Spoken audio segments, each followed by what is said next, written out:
বাহ বাহ লেখছে দেখুন। চা কি কোয়েশন মার্ক।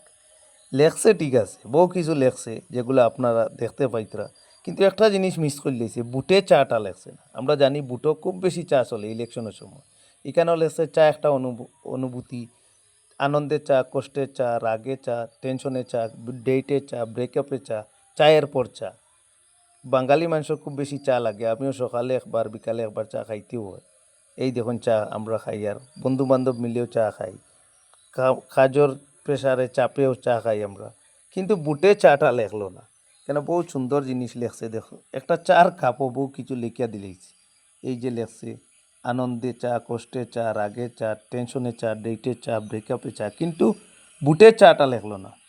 এটা খুব সম্ভব লোকাল একটা প্রোডাক্ট। তো লোকাল যে প্রোডাক্ট যে নিন ম্যানুফ্যাকচার করতাম আমি তাহলে একটাও জানাই, আর যে বুটে চাটা লেখবা, ইলেকশনের সময় খুব বেশি চা চলে। চা খাইয়া খাইয়া আমরা বাঙালি মানুষে বুট দেওয়ার অভ্যাসও আছে।